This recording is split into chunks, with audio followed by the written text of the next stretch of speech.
Assalamualaikum warahmatullahi wabarakatuh. Waalaikumsalam warahmatullahi wabarakatuh. Bismillahirrahmanirrahim.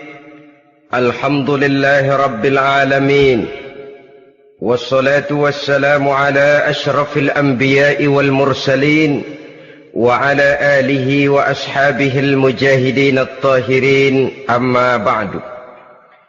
Bersabda Rasulullah sallallahu alaihi wasallam, "Iza sarratka hasanatuka wa sa'atka sayyi'atuka fa anta mu'min." Apabila perbuatanmu yang baik menyebabkan engkau bahagia, apabila perbuatanmu yang baik menyebabkan engkau gembira, dan perbuatanmu yang jahat menyebabkan engkau jadi susah, itulah tanda bahwa di hatimu masih ada iman. Artinya, belum tentu orang yang berbuat baik merasa bahagia dengan kebaikan yang dikerjakannya. Dan tidak selamanya orang yang berbuat jahat sanggup menyesali perbuatan jahatnya. Oleh karenanya, apabila iman masih ada, apabila hati masih hidup, perbuatan yang baik menyebabkan orang gembira, perbuatan yang jahat menyebabkan orang susah dan gelisah hatinya. Ini mengandung pelajaran. Sekali kita berbuat baik, jangan sekali-kali menyesali kebaikan itu. Sebaliknya, satu kali kita melakukan kesalahan, hendaknya selalu menyesalinya. Kadang-kadang dalam kehidupan, karena orang tempat kita berbuat baik itu rupanya membalas air susu dengan air tuba, kita lalu menyesali kebaikan. Lahirlah kata-kata, "Nyesal saya nolong dia." Ibarat pepatah katanya, nolong anjing kejepit. Waktu kejepit setengah mati kita tolongin, begitu selesai dia dari kejepitnya malah kita digigitnya. Saudara hadirin yang saya muliakan, dalam kehidupan sehari-hari barangkali ini kena filsafat yang disebut dorong mobil mogok. Ketika mobil mogok setengah mati kita dorong, begitu mesin hidup ditinggalkannya kita di belakang. Sesungguhnya perbuatan kita yang baik tidak harus disesali. Karena disesali atau tidak, toh perbuatan itu sudah kita lakukan. Dan penyesalan atas segala kebaikan hanya akan mengurangi nilai pahala kebaikan itu sendiri. Berbahagialah apabila berbuat baik, walaupun orang yang kita melakukan kebaikan membalasnya dengan kejahatan. Menyesalah apabila berbuat kesalahan, apabila melakukan dosa, karena itu pertanda nilai iman yang masih hidup dalam jiwa kita. Saudara-saudara kaum muslimin yang berbahagia, jadi sungguh pun pahala dan dosa sesuatu yang abstrak, efeknya jelas dia mendatangkan kebahagiaan atau membawa kepada kegelisahan batin di dalam kehidupan manusia. Orang di zaman materialis kurang terangsang berbuat pahala dan terdorong melakukan dosa. Kenapa? Karena pahala tidak kelihatan, dosa tidak nampak. Kalau pahala kelihatan, barangkali nggak kuat kita mikul pahala. Kalau dosa benjol, umpama tiap bikin dosa palanya benjol, barangkali sudah nggak karu-karuan kepala kita. Baik pahala, baik dosa, sesuatu yang tidak nampak oleh pandangan mata zahir, tapi yang punya efek dalam kehidupan ini. Orang yang banyak pahalanya dengan orang yang banyak dosanya, kalau dia berjalan barangkali sulit kita membedakan. Tapi efeknya dalam kehidupan ini jelas adanya.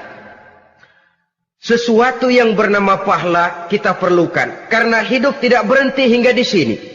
Sesuatu yang bernama dosa harus kita hindarkan, karena ada kelanjutan sesudah hidup yang sekarang ini. Kehidupan dari satu pertanggungan jawab. Itu sebabnya Imam Ghazali dalam bahasa yang indah sekali berpesan, "Jaddidis safinah fa innal bahra amiq wa khuziz zad fa innas safara ba'id."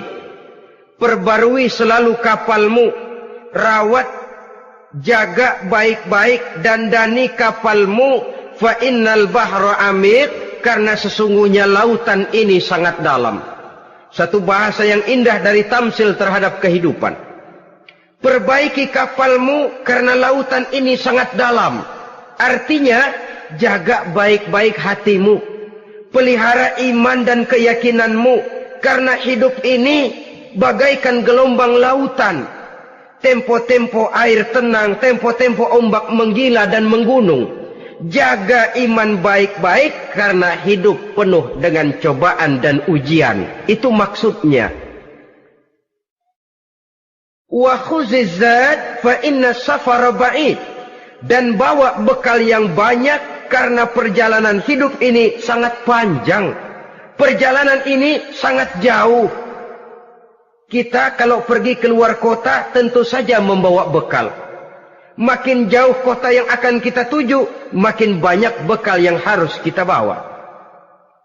Alangkah sengsaranya manusia apabila dia akan pergi ke satu kota yang jauh, modalnya cuma nekat. Bagaimana nanti di sana sajalah. Tidak membawa bekal sebagaimana yang sewajarnya. Hal yang semacam ini senangnya sih belum tentu, keblangsak dan susahnya sudah kebayang. Itu dalam kehidupan di dunia ini. Bagaimana kalau sudah bicara tentang kehidupan yang akan datang? Karena sesungguhnya hidup ini merupakan satu perjalanan yang sangat panjang. Sejak kita tinggal di alam arwah, pada saat jasad belum lagi diciptakan Allah, ruh sudah diciptakannya lebih dahulu. Sampai kemudian kita pindah ke alam rahim, alam kandungan ibu. Untuk kemudian berpindah kepada kehidupan dunia. Dari dunia ini kita pindah ke alam barzakh. Di sana tinggal kita 100 tahun mungkin, 100.000 tahun mungkin, 1 juta tahun mungkin, menunggu saat datangnya kiamat. Lalu dari alam barzakh pindah kita ke alam akhirat. Satu perjalanan yang sangat panjang. Alangkah malangnya, alangkah sengsaranya, jika tahu kita begitu panjangnya perjalanan hidup ini, tidak ada bekal yang kita bawa. Artinya kesengsaraan, kesulitan yang bertali-tali sudah jelas akan menimpa kita. Kalau pergi kita keluar kota membawa bekal uang, membawa bekal makanan, apa bekal yang mesti kita bawa? Apabila kita kembali ke alam barzakh, kembali ke alam kubur, berkumpul di padang mahsyar di akhirat nanti, nasi yang mau kita bawa, uang yang mau kita bawa, tentu tidak lagi. Karena kehidupan materialis selesai di atas liang lahat. Bila masuk kita ke liang lahat, disitulah pahala dan dosa memegang peranan yang sangat penting. Maka pada pertemuan malam ini kita akan bicara tentang pahala dan dosa itu. Saudara-saudara kaum muslimin rahimakumullah. Yang dinamakan pahala, kata Imam Ali Al-Jurjani dalam kitab At-Ta'rifatnya, ma yastahiqqu bihi ar-rahmatu wal maghfiratu minallahi ta'ala. Sesuatu yang pelaksananya berhak untuk mendapat rahmah dan ampunan dari Allah. Dengan kata lain, nilai pahala adalah akibat dari perbuatan-perbuatan di dalam melaksanakan perintah dan anjuran yang ada di dalam kehidupan agama. Apabila perintah dan anjuran kita laksanakan, nilai pahala itu lalu datang. Nah, nilai pahala dalam Islam, menurut konsepsi Quran, Allah menjelaskan, man jaa bil hasanati falahu asyru amsalihha. Barang siapa yang datang membawa satu kebajikan, barang siapa yang melaksanakan satu kebaikan, maka dia akan mendapat balasan 10 kali dari kebaikan yang dikerjakannya. 10 kali ini pun masih dilipat gandakan dengan 7. 7 ini pun masih dikalikan 100. Dan itu pun masih ditambah dengan pernyataan, wallahu yudha'ifu liman yasha. Allah masih akan melipat gandakan perbuatan baik seseorang yang dikehendakinya. Itulah nikmatnya dalam Islam. Tetapi sebaliknya, wa man jaa'a bisayyi'ati fala yujza illa mislaha. Barang siapa yang melakukan satu kejahatan, dia tidak akan mendapat balasan kecuali sesuai dengan kejahatan yang dikerjakannya. Alangkah rahman dan rahimnya Allah. Orang yang berbuat baik dibalas 10, dikali 7, dikali 100, masih dilipat gandakan pula. Tapi orang yang berbuat jahat tidak akan mendapat balasan kecuali sesuai dengan kejahatan yang dikerjakannya. Ini kan beda dengan sifat kita manusia. Kita ini kadang-kadang kalau dijitak membalasnya mukul. Tapi kalau orang berbuat baik kepada kita, kita enggan untuk berbuat baik kepada orang tadi. Allah tidak mengajarkan begitu. Satu kebaikan berbalas 10. Satu kejahatan berbalas dengan satu kejahatan. Maha Rahman dan Rahim Allah. Bahkan dalam Islam, niat berbuat baik saja mendapat pahala. Sedangkan niat berbuat jahat belum ditulis merupakan satu dosa sampai kejahatan itu dikerjakan oleh orang yang niat tadi. Umpamanya, saudara niat, nanti malam giliran pengajian, saya mau hadir di majelis taklim. Pas datang waktu malam, hujan turun sangat lebat. Saudara berhalangan datang ke majelis taklim, saudara sudah mendapat pahala niat. Tapi saudara niat, nanti malam kalau turun hujan, saya mau bongkar rumahnya si fulan, saya mau curi seluruh harta bendanya. Ternyata malam saudara tidak mengerjakan perbuatan itu. Itu belum ditulis dosa sampai perbuatan itu benar-benar dikerjakan. Tapi lalu jangan macam-macam. Kalau begitu niat aja yang baik, biar nggak usah dikerjain. Niat aja pengen ngaji walaupun tidak ada niatan untuk ngaji. Allah lebih tahu tentang apa yang terdetik di dalam hati sanubari kita.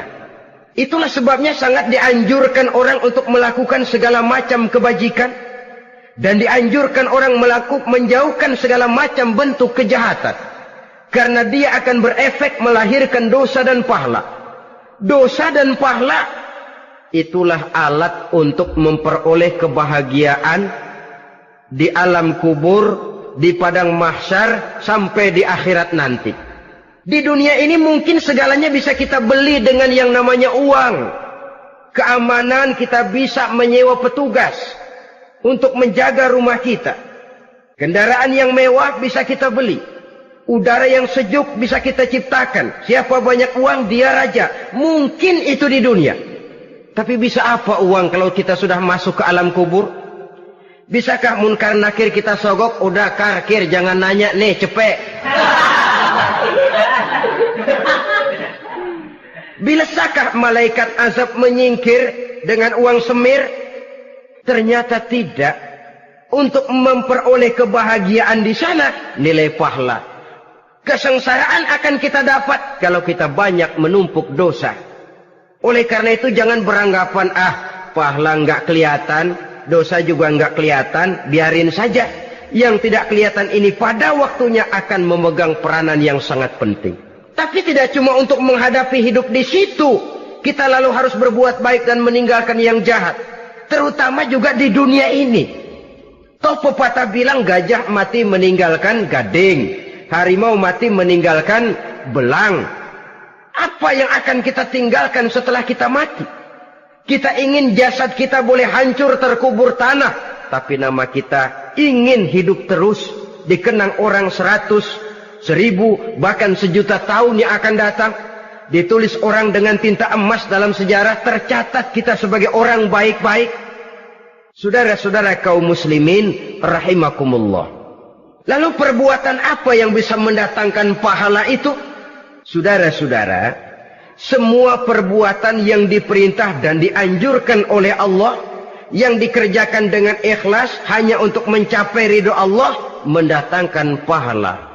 Kadang-kadang menurut pendapat kita remeh, tapi nilainya di sisi Allah besar. Itu pahala.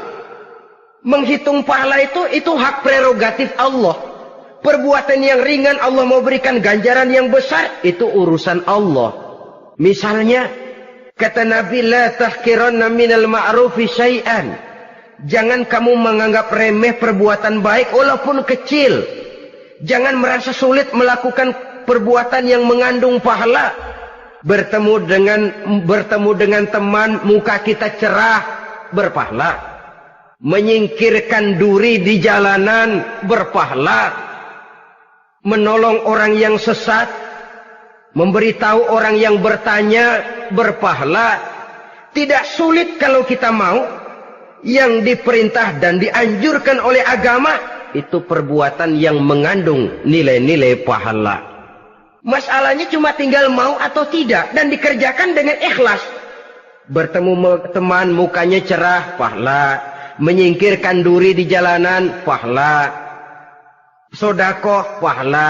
Tidak berupa perbuatan, bisa berupa ucapan. Misalnya bersolawat, pahala. Bertasbih dan bertahmid, pahala. Kata Nabi, kalimatani khafifatani 'alal lisan, saqilatani fil mizan. Ada dua kalimat yang enteng di lidah tapi berat di timbangan akhirat nanti. Apa itu? Subhanallah walhamdulillah. Itu kan amalan yang ringan, perbuatan yang mudah saja, tapi nilainya demikian besar dalam pandangan Allah. Jadi pendeknya, perbuatan yang bernilai pahala adalah perintah dan anjuran agama yang dilaksanakan dengan ikhlas semata-mata untuk mencapai ridho Allah, itu mengandung pahala. Niat dasarnya itu harus karena Allah. Landasannya harus karena ikhlas. Bukan cuma sekedar basa-basi, tidak karena ingin dipuji orang, tidak karena mengharap tanda jasa, tapi ikhlas semata-mata. Dari perbuatan yang paling kecil dan mudah sekali sampai kepada amalan-amalan yang besar dan memerlukan biaya yang besar, seperti melaksanakan ibadah haji, seperti jihad fi sabilillah, membangun masjid, membangun pondok-pondok pesantren, membangun pusat-pusat kesehatan, membangun jalan-jalan umum, termasuk menjaga keamanan. Jangan dikira loh, siskamling umpamanya, menjaga keamanan kampung tidak berpahala. Kalau diniatkan ibadah, menjaga ketenangan warga supaya mereka tekun ibadah, ikhlas karena Allah, itu juga bernilai ibadah. Keluar kita dari rumah, pergi pagi, pulang sore, peras keringat, banting tulang cari nafkah, buat menghidupi anak istri kita. Kalau diniatkan ibadah, melaksanakan kewajiban sebagai kepala rumah tangga, membantu orang tua sebagai anak, itu juga perbuatan-perbuatan yang mengandung pahala. Yang terbaik sesuai dengan bidang kehidupan kita. Ada orang yang dinamakan abid, ahli ibadah, pahala yang paling baik bagi dia banyak-banyak tahajud, sembahyang malam, wirid, zikir, tasbih. Ada yang dinamakan orang alim, pahala yang paling baik buat orang macam ini mengajar, menyebarkan ilmu, mendakwahkan Islam. Ada yang disebut wali, pejabat pemerintah, petugas. Amalan pahala yang paling baik buat orang semacam ini melayani masyarakat, bekerja di bidangnya sesuai dengan profesinya. Saudara hadirin yang saya hormati, jadi dengan demikian perbuatan-perbuatan yang mengandung nilai-nilai pahala ini bisa perbuatan yang menurut kita kecil namun punya nilai besar. Apalagi perbuatan besar dengan biaya yang besar, tentu makin besar juga pahala yang disediakan oleh Allah Subhanahu wa ta'ala. Oleh karenanya, kalau kita bercermin dari ayat Quran, hidup ini kesempatan untuk berbuat baik. Huwallazi khalaqal mauta wal hayata liyabluwakum ayyukum ahsanu amala. Dialah Allah, Tuhan yang telah memberikan hidup dan mati kepadamu untuk menguji kamu, siapa di antara kamu yang paling baik amal perbuatannya. Jadi tidak saya rinci, tapi cukuplah satu penjelasan global. Perbuatan yang berpahala adalah perbuatan melaksanakan perintah Allah atau anjuran Allah dengan dasar ikhlas, dengan tujuan untuk mencapai ridho Allah semata-mata. Lalu apa perbuatan yang mengakibatkan dosa itu? Saudara-saudara, dosa lahir akibat melakukan larangan Allah atau mengerjakan yang dicelaknya. Nah, para ulama ada yang membagi dosa itu menjadi dua bagian. Ada dosa-dosa kecil, ada dosa-dosa besar. Tetapi sebenarnya ditinjau dari segi hakikatnya, kalau sudah melakukan satu kesalahan yang mengakibatkan dosa, jangan dilihat besar dan kecilnya, tapi kepada siapa dosa itu kita kerjakan. Sebab kalau dosa kita anggap satu yang kecil, orang akan terangsang untuk mengerjakan yang kecil-kecil saja. Sehingga dengan demikian, yang kecil pun akan menjadi besar kalau ditumpuk-tumpuk. Sedangkan yang besar bisa saja menjadi kecil kalau selalu diiringi dengan permohonan ampun kepada Allah. Itu sebabnya para ulama sufi, orang-orang tasawuf mengatakan, la saghair ma'al istimrar wala kabair ma'al istighfar. Tidak ada dosa yang kecil kalau dikerjakan terus-menerus, dan tidak ada dosa yang besar kalau digempur tiap saat dengan perbuatan istighfar atau memohon ampun kepada Allah Subhanahu wa taala. Cuma saja pada umumnya, karena dosa-dosa kecil itu lebih mudah taubatnya, dan ada janji Nabi, barang siapa yang meninggalkan dosa-dosa besar akan diampuni dosa-dosanya yang kecil-kecil. Oleh karena itu, pada kesempatan ini kita akan juga bicarakan apa saja yang termasuk klasifikasi dosa-dosa besar, dengan harapan kita bisa menjaga diri, menyelamatkan diri, jangan sampai terjatuh ke dalam dosa-dosa yang besar tadi. Tetapi bukan berarti kita harus terangsang melakukan dosa-dosa yang kecil. Biarin kecil ini, tobatnya gampang. Dosa kelas teri. Dosa itu kan tidak kelihatan. Lalu terangsang melakukan perbuatan dosa-dosa walaupun kecil. Kalau berlarut terus-menerus, dia akan tumbuh menjadi dosa yang besar. Oleh karenanya, jangan sampai mengundang pengertian kalau kita membicarakan dosa-dosa yang besar lalu terangsang melakukan dosa-dosa yang kecil. Karena bagaimanapun juga dosa kecil dan dosa besar sama dalam arti kepada Allah kita melakukan kesalahan.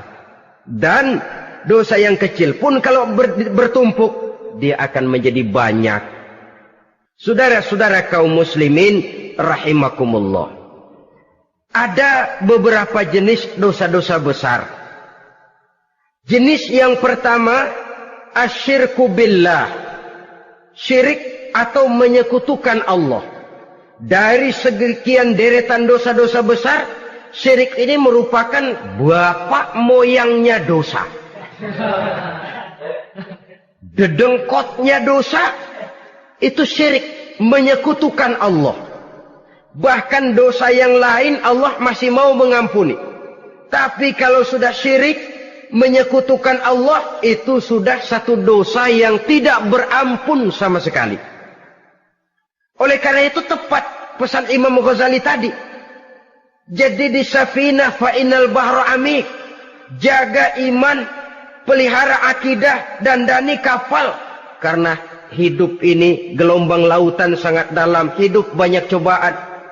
Di dalam hidup di zaman sekarang ini, saudara bisa perhatikan, di mana tensi ekonomi tinggi, lapangan kerja sulit, persaingan hidup makin tajam, sifat egois dan individualis tumbuh di mana-mana, rasa solidaritas sosial menurun, sifat gotong royong musnah, orang mudah potong kompas, potong jalan, ingin cepat kaya, ingin cepat naik pangkat, ingin dapat kedudukan. Kadang-kadang akidah pun terjual, akidah pun musnah. Jatuh ke jurang syirik pun tidak jadi soal.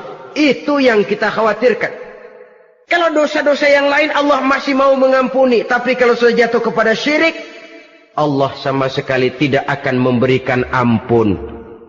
Dalam kaitan dengan ini barangkali tepat sinyalemen Imam Ali itu. Andai kata kemiskinan merupakan satu kepribadian, saya akan membunuhnya lebih dahulu. Artinya memang kemiskinan ini sering mendorong orang kepada jurang kemusyrikan. Tidak tahan menghadapi godaan perut akibat tensi ekonomi yang tinggi, lapangan kerja yang sulit. Iman pun jadilah ditukar dengan 3 liter beras. Akidah pun jadilah dibarter dengan 3 bungkus supermi, dengan pakaian bekas, dengan obat-obatan. Tidak jadi soal baginya mengejar kebahagiaan yang relatif singkat dengan mengorbankan kebahagiaan yang abadi. Persis ibarat pepatah, nyari jarum kampak hilang. Mencari sesuatu yang kecil, yang besar jadi sia-sia. Membela perut, mengorbankan akidah. Na'udzubillah summa na'udzubillah. Saudara-saudara kaum muslimin rahimakumullah. Ini fakta. Ini kenyataan. Dan hal semacam ini tidak bisa diatasi cuma dengan ceramah, simposium, diskusi, seminar. Apalagi Nabi berpesan, solahu ummati bil ilmi wal mal.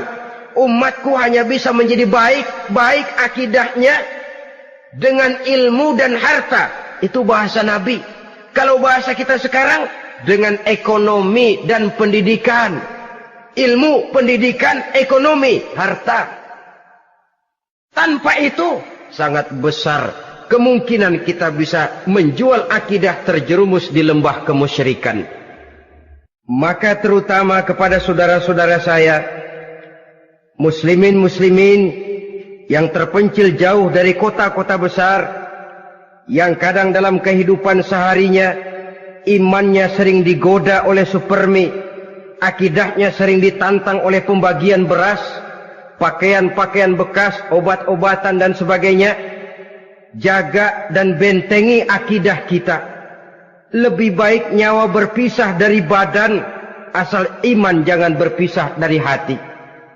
Kepada adik-adik saya para remaja, para pemuda di kota-kota besar, yang iman dan akidahnya sering ditantang dengan minuman-minuman keras, fasilitas-fasilitas yang menghanyutkan, yang secara terarah dan praktis sedikit demi sedikit menggiring kita untuk keluar dari nilai-nilai akidah.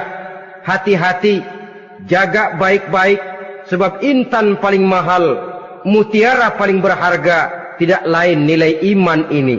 Tergelincir kita daripadanya, jatuh ke lembah kemusyrikan, jatuh ke satu dosa yang teramat besar, yang Allah tidak akan pernah memberikan ampun lagi. Ini dosa besar yang pertama. Yang kedua, qatlun nafsi illa bilhaq. Membunuh orang tanpa alasan yang benar. Di zaman kesulitan ekonomi kadang-kadang orang mudah nekat. Tengok saja. Kadang-kadang karena pasal uang 100-200 perak saja nyawa bisa melayang. Kadang-kadang karena urusan yang remeh, salah omong, salah ambil, salah ucap, salah pegang, nyawa bisa jadi melayang. Alangkah murahnya nyawa, seakan-akan kita yang punya. Padahal nyawa itu hak milik Allah. Tidak pantas kita merampasnya, tidak pantas kita menghilangkannya dari jasad seseorang. Oleh karenanya, membunuh orang merupakan satu dosa yang sangat besar. Jangankan kepada orang yang seakidah, orang yang lain akidah saja pun, kalau dia hidup berdamai, rukun, berdampingan, kita harus melindungi. Apatah lagi teman seakidah sendiri. Saudara-saudara kaum muslimin rahimakumullah. Pantas kalau Nabi menyatakan, apabila dua orang Islam sudah saling berkelahi, berbunuh-bunuhan, al-qatil wal maqtul finnar. Yang membunuh dan yang dibunuh, dua-duanya sama-sama masuk neraka. Sahabat heran, ya Rasul, kalau yang membunuh masuk neraka sih wajar, tapi yang terbunuh kok neraka juga, kenapa? Kata Rasul, sebenarnya dia juga cuma sudah niat untuk membunuh, cuma keduluan saja. Andai kata dia tidak terbunuh, tentu dia yang akan membunuh. Saudara-saudara kaum muslimin rahimakumullah. Islam sesuai dengan namanya adalah agama damai. Kita tidak boleh mencari-cari musuh. Walaupun tidak boleh lari kalau bertemu musuh. Oleh karenanya, pantang seorang muslim menimbulkan benih keonaran menjadi biang kerok buat lingkungannya. Sesuai dengan namanya, seorang muslim adalah seorang yang dalam hidup senantiasa berusaha menebarkan salam, menebarkan kedamaian, ketenangan dan ketentraman. Dengan prinsip, musuh jangan dicari, bertemu pun jangan lari. Yang ketiga, termasuk dalam kelompok dosa besar ini, syurbul khamr, meminum minuman keras. Termasuk di dalam kata khamr ini ganja, morfin, narkotik. Sebab apa? Jenis minuman semacam itu tidak hanya merusak keadaan sekarang, tapi sekaligus merusak kehidupan yang akan datang. Kalau itu jatuh di tangan generasi muda, artinya kan merusak kehidupan masa depan daripada suatu bangsa. Karena apa? Remaja dan pemuda merupakan bentuk miniatur daripada kehidupan bangsa. Akan bagaimana warna umat Islam di Indonesia. Bahkan akan bagaimana warna Indonesia 30, 40, 50 tahun yang akan datang. Remaja sekarang jawabannya. Kalau remaja kita sekarang ini kerjanya cuma bisa nyekek botol, insya Allah bangsa Indonesia 30-40 tahun yang akan datang akan tumbuh menjadi bangsa teler. Tidak banyak yang bisa kita harapkan. Remaja adalah gambaran masa depan dari satu bangsa, dari satu umat. Dan remaja itu di dalam dirinya secara fitrah terkumpul semua bakat, terdapat semua kemungkinan. Kita ini lahir membawa sifat pemimpin, tapi juga membawa sifat pengacau. Kita ini ada bakat jadi orang jujur, ada bakat jadi pengkhianat. Kita ini ada bakat menjadi orang baik-baik, kita juga punya bakat jadi biang kerok. Kita kemungkinan bisa jadi pemimpin bangsa, tapi juga bisa menjadi pemimpin bangsat. Nanti lingkungan dan pendidikan akan menumbuhkan, membentuk mana yang tumbuh lebih subur. Kalau lingkungan dan pendidikannya lebih banyak bercerita tentang kejujuran, maka nilai kejujuran yang akan tumbuh lebih banyak dalam jiwanya. Dan insya Allah diharapkan dia akan menjadi manusia yang jujur di kelak kemudian hari nanti. Dan masalah minuman keras ini sebenarnya berkait. Kita tidak bisa cuma menyalahkan remaja saja, menyalahkan pemuda saja. Karena bagaimanapun masalahnya kompleks. Menghancurkan sesuatu tanpa melihat kausalnya, tanpa melihat sebab akibatnya kan sama juga bohong. Kemungkinan karena broken home, kemungkinan karena pergaulan, kemungkinan karena kurang perhatian orang tua, kemungkinan karena akibat bacaan, tontonan, atau fasilitas berupa dibukanya pabrik-pabrik minuman keras, dijualnya minuman-minuman keras, di warung-warung yang remang-remang, yang memberikan kenikmatan, kebahagiaan dan kebanggaan tersendiri, sehingga akhirnya orang terangsang untuk datang dan minum di sana. Pada dasarnya memang sepele, cuman minum, nggak ngerugiin orang lain kan? Iya, pada waktu minum. Tapi dikala sudah mabuk, out of control, apapun bisa kita lakukan. Yang kita ucapkan kita tidak sadari lagi, yang kita kerjakan tidak kita sadari lagi. Dikala itu segala macam kejahatan bukan sesuatu yang tidak mungkin untuk kita laksanakan. Nggak ngerugiin orang lain, memang pada saat mau minum. Tapi begitu minum, mabuk, kita bisa merugikan orang lain. Setidaknya merugikan diri sendiri. Pertumbuhan IQ menjadi lemah, semangat kehidupan hilang, gairah kerja menurun, kalau tidak ada sama sekali. Lalu apa yang bisa kita lakukan di dalam kehidupan? Dan akan lebih celaka kalau ini menimpa kehidupan generasi muda kita. Kadang-kadang yang ironi ya, kalau yang orang tuanya mampu barangkali masih tertolong. Tapi yang orang tuanya kondisi ekonomi lemah masih kepengen teler juga. Orang tuanya nggak mampu masih pengen mabuk. Dari ganja, morfin nggak dapet, akhirnya kaleng cat diisepin. Yang penting kan bisa teler, mendatangkan satu kebahagiaan tersendiri. Itu sebabnya memang satu kejahatan menurut teori polisi ya hanya bisa terjadi karena faktor N dan K, niat dan kesempatan. Niat ada, kesempatan ada, jadi orang jahat. Kurang salah satunya, biasanya kejahatan terbendung. Niat ada, kesempatan tidak ada, sulit berbuat jahat. Kesempatan ada, niat tidak ada, tidak mungkin orang jahat. Tapi yang paling dominan sebenarnya niat.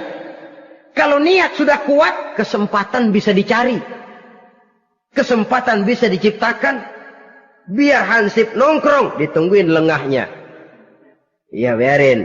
Jam 11 sampai jam 2. Matanya melotot. Jam 3 dia mulai ngulet, ngempet. Nah, di saat itu saya masuk ke rumahnya. Kalau niat kuat, kesempatan bisa diciptakan. Dan kalau sudah niat, ini masalah hati. Kalau sudah masalah hati, menyangkut soal moral. Moral artinya sudah masuk kepada kehidupan agama. Saudara-saudara kaum muslimin rahimakumullah. Yang keempat yang termasuk jenis dosa besar, az-zina, perbuatan zina. Di zaman pergaulan bebas dengan prinsip free love, free sex ini, tengok sudah berapa banyak gadis-gadis bergelimpangan jadi korban. Berapa banyak bayi-bayi yang lahir ke dunia tanpa tahu kemana dia mesti memanggil bapak. Apakah deretan jumlah korban ini masih harus bertambah lagi? Paling tidak, biarlah yang sudah jadi korban, tapi jangan bertambah lagi hendaknya. Masing-masing kita berupaya menahan diri. Termasuk dalam kategori zina ini, yang merupakan cabang-cabangnya, liwat, homoseks, lesbian, masturbasi. Bahkan masturbasi itu termasuk jenis zina tangan. Dan itu juga merupakan satu dosa. Di samping dosa juga merusak diri. Karena bagaimanapun juga dia akan mengurangi kemampuan daya pikir seseorang. Maka agama memberikan jalan keluar. Pesan Nabi, ya ma'syara syabab, man istata'a minkumul ba'at falyatazawwaj. Hai para pemuda, kata Nabi, barang siapa di antara kamu yang sudah bisa ba'at, yang sudah mampu ba'at. Ba'at itu artinya memberikan nafkah. Baik nafkah zahir maupun nafkah batin, falyatazawwaj, maka hendaklah dia kawin. Jadi yang maksud ba'at ini ya nafkah zahir, ya nafkah batin. Kita kadang-kadang cuma bisa ngasih nafkah batin saja sudah merasa pokoknya kan saya sanggup untuk kawin, lalu kawin tanpa kehilangan, dengan kehilangan pertimbangan. Saudara-saudara, wa in lam yastati', adapun kalau dia belum mampu, fa alaihi bisyam, hendaknya dia banyak puasa. Fa innahu lahu wija, karena puasa itu akan merupakan benteng jangan sampai orang memperturutkan hawa nafsunya. Andai kata puasa belum hobi, banyaklah olahraga para pemuda, para remaja. Karena dengan olahraga, pemikiran untuk memperturutkan hawa nafsu agak sedikit terkendali dan energi tersalurkan dalam bentuk yang positif. Pendeknya kreatif, banyak kegiatan. Ini pesan Imam Syafi'i tepat itu. Kata beliau, inni ra'aitu wuqufal ma'i yufsiduh in sala taba wa illam yajri lam yatib. Aku melihat air kalau diam rusak, tapi kalau dia mengalir jernih. Air kalau ngendap nggak ngalir, nyamuk nyarang di situ, bisa jadi sumber penyakit. Manusia hidup begitu. Kalau nggak punya kegiatan, nggak kreatif, kerjanya cuma delohom, ayam-ayam, akhirnya jadi ngerusak. Ngomongin orang, si Ano ngapa? Ano. Kebangetan nggak ngapa-ngapain, orang aja dipontenin. Orang diomongin, lahirlah namimah, lahirlah ghibah. Saudara-saudara, air itu kalau ngendap ada aja yang nyarang. Tapi kalau dia ngalir, orang ada kesibukan, insya Allah dia tidak akan jatuh kepada sesuatu yang bisa mengundang dosa. Isilah waktu dengan hal-hal yang bermanfaat. Karena hidup ini singkat dan tidak berjalan mundur ke belakang. Mundur hancur, berhenti diinjak orang. Sekali melangkah, jangan surut mundur ke belakang. Homoseks, terlepas dari penyakit kejiwaan. Sekarang ini kan sudah ada persatuan kaum gay katanya. Meminta perlakuan yang sama dan agar dibolehkan kawin sesama mereka. Secara manusiawi boleh. Secara manusiawi kita hargai mereka. Tapi dari kacamata agama, ini jelas merupakan penyimpangan. Dan penyimpangan merupakan suatu dosa. Terlepas dari pertimbangan manusiawi. Jangan karena terlalu memperturutkan suara manusiawi, lalu kita mengesampingkan agama. Termasuk lesbian, wadon karo wadon. Kalau homo itu kan lanang karo lanang katanya. Saudara-saudara kaum muslimin rahimakumullah. Ini bukan penyakit baru. Liwat, homoseks sudah dikenal dari zamannya Nabi Lut. Laki dengan laki. Lesbian dari zaman istrinya Nabi Lut. Terlepas dari penyakit kejiwaan, dari segi agama, ini merupakan penyimpangan dan merupakan dosa yang besar. Yang kelima, yang termasuk jajaran dosa kelas kakap, qazful mu'minina wal mu'minat, menuduh orang mukmin yang baik-baik, laki atau perempuan, melakukan perbuatan zina sehingga hancur namanya di masyarakat. Ini merupakan satu perbuatan dosa yang sangat besar dan sangat dimurkai oleh Allah. Saudara-saudara kaum muslimin rahimakumullah. Oleh sebab itu tentang masalah ini, kalau memang tidak ada saksi, jangan sembarang kita enteng lidah menuduh orang lain berbuat zina, menuduh orang lain berbuat serong. Dosanya kelewat besar di dalam kehidupan. Karena apa? Mencari harga diri itu berat. Memelihara kehormatan diri jauh lebih berat. Satu kali orang dihancurkan namanya di masyarakat, dia akan terisolir jadinya. Oleh karenanya, berlindung kita kepada Allah. Jangan sampailah dihinggapi oleh sifat ini. Karena sentimen kita kepada seseorang, karena hasad kita kepada seseorang, tidak senang melihat orang lain lebih maju, lalu lidah ini seenaknya saja mengucapkan kata. Padahal sanksi dan resikonya sangat besar. Yang kita tuduh barangkali mendapat pahala dari Allah. Kita sendiri yang menuduh tanpa saksi, tanpa alasan yang benar, mendapat dosa yang sangat besar. Saudara-saudara, memang kadang-kadang aneh dalam hidup ini. Seorang pelacur biasanya bisa menjaga mulutnya di masyarakat. Kata-katanya baik, sopan. Kenapa? Karena mulut yang satu sudah tidak terjaga.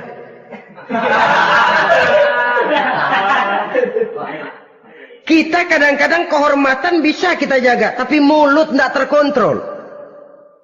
Ngomong saenake dewe, bikin orang mangkel, kesal, fitnah sana, fitnah sini, menghancurkan nama baik orang, ngomongin yang macam-macam.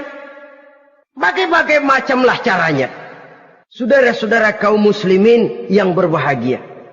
Jadi dengan demikian, menuduh orang lain berbuat zina, sedangkan orang itu tidak pernah melakukannya, ini termasuk satu dosa yang sangat besar di dalam kehidupan ini. Yang keenam, al-'aqu bil walidain, durhaka kepada ibu bapak. Seorang anak, bagaimanapun banyak nilai ibadahnya, banyak kebaikan di masyarakat, menyandang berbagai macam gelar, pangkat dan jabatannya tinggi, tapi kalau sudah durhaka kepada kedua orang tuanya, alamat hidup tidak lagi membawa keberkahan. Dan itu dosa yang sangat besar.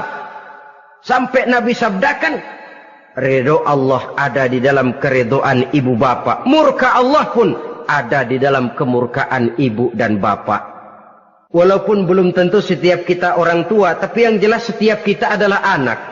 Dan setiap anak punya ibu dan bapak. Jangan sampai kacang lupa kepada kulitnya. Saudara-saudara kaum muslimin rahimakumullah. Durhaka kepada ibu bapak merupakan perbuatan yang sangat dimurkai oleh Allah. Apalagi ibu yang telah melahirkan kita, bahkan mengandung kita. Begitu juga bapak yang telah berusaha peras keringat banting tulang untuk mengasuh membesarkan kita. Tidak ada perbuatan baik yang kita lakukan untuk bisa menebus kebaikan daripada ibu dan bapak kita.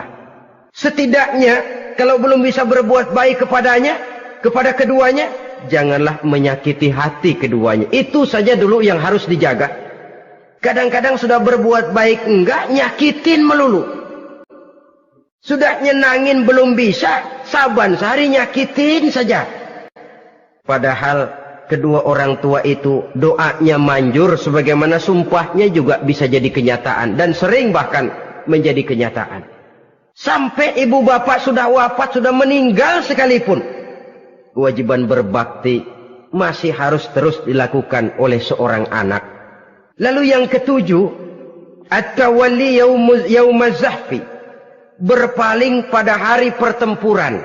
Orang sedang sibuk-sibuk menghadapi musuh, maksudnya berjuang membela agama ini, dia lari menyelamatkan diri. Pengecut, mental munafik. Ayo, kalau demi agama, mari kita maju ke depan. Allahu Akbar. Yang besar Allah, yang lain kecil semua. Maju. Orang lain maju serentak, dia mundur jauh ke belakang. Mental munafik, mental calo istilah sekarang ini. Oh, itu calo, mental calo. Tuhan gedek banget itu. Coba ya, calo itu paling sibuk nyuruh penumpang naik. Tapi sementara penumpang naik sampai ke tempat tujuan masing-masing, calonya nggak kemana-mana, diem aja di situ. Cuma orang aja disuruh naik. Saudara-saudara, kerja bakti, orang turun ke comberan, dia naik ke tempat tidur.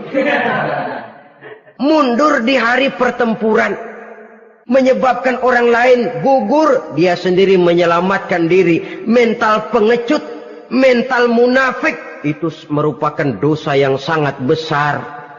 Saudara-saudara kaum muslimin rahimakumullah. Itu sebabnya agama itu memerlukan keberanian. Memang, tapi bukan keberanian yang tanpa perhitungan. Sebab berani tanpa berhitung namanya berani babi. Kita berani kalau benar, kita harus takut kalau salah. Jangan dibalik. Salah berani, nekat namanya. Benar takut, pengecut namanya. Orang yang pengecut adalah orang yang takut membela kebenaran. Orang yang nekat sesungguhnya udah salah nggak malu lagi. Udah salah nekat lagi. Merasa rugi berbuat kebaikan, puas kalau berbuat kejahatan. Padahal Nabi pesan, siapa yang berbuat dosa sambil tertawa, nanti dia akan masuk neraka sambil menangis. Karena itu dipesan pula di dunia ini, sering-seringlah mencuci mukamu dengan air mata taubat. Cuci lidahmu dengan zikir kepada Allah. Bersihkan hatimu dengan air ikhlas. Saudara-saudara kaum muslimin rahimakumullah. Kan ada toh orang berbuat baik nggak gembira. Tapi berbuat jahat malah puas. Atau sama saja orang lain berbuat baik, hatinya kesel. Orang lain berbuat jahat, dia malah mendukung. Atau orang lain tergelincir berbuat jahat, dia malah girang. Ini kan tidak objektif. Karena yang berbuat baik, orang yang dia keselin, dia nggak seneng. Tetapi karena yang berbuat jahat, orang yang dia senengin, dibenerin juga. Itu nggak objektif namanya. Mundur di hari pertempuran pada saat saudara-saudara kita sedang menghadapi musuh, sikap pengecut yang sangat dibenci Allah.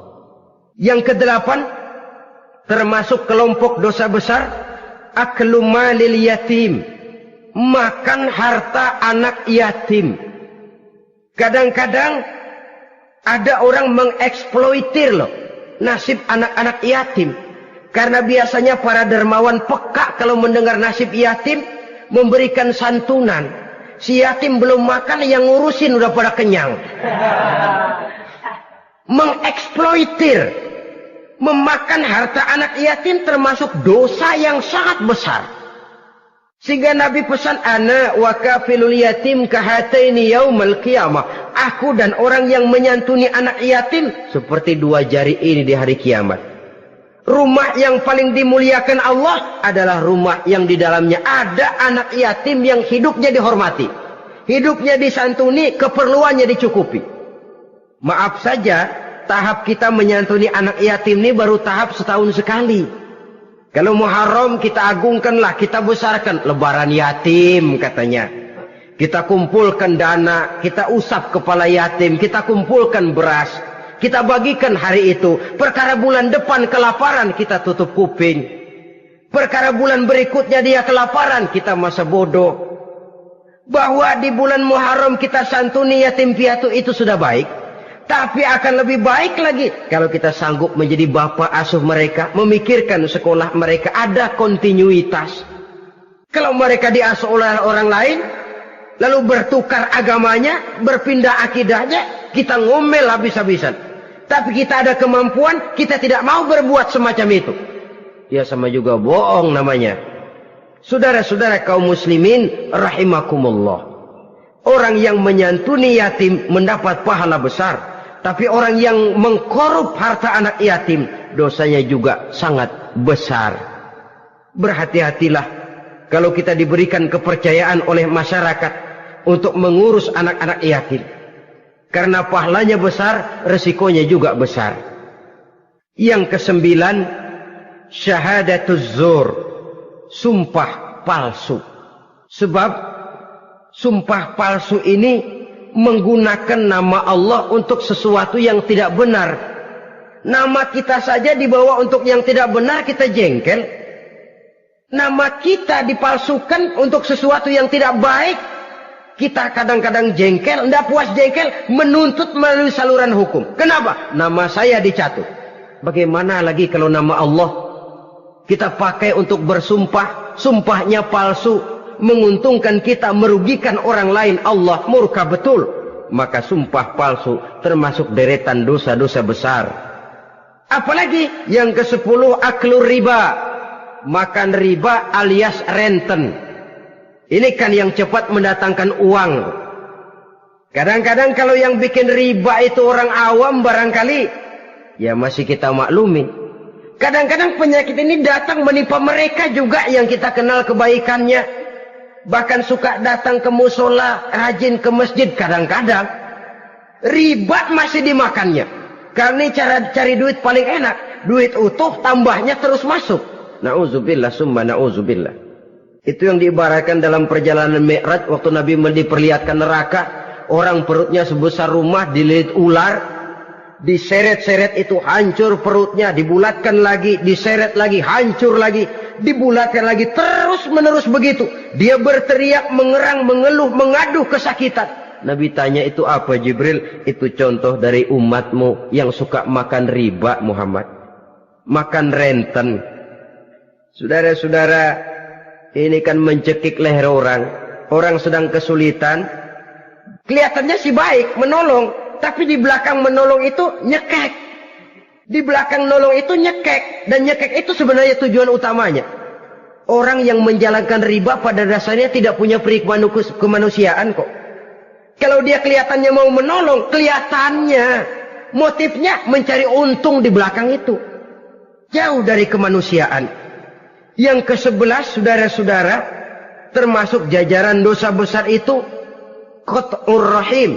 Memutuskan silaturahmi. Marah, hobi sama marah. Kalau 3 hari nggak marahan sama orang, ngebet palanya. Selalu nyari gara-gara.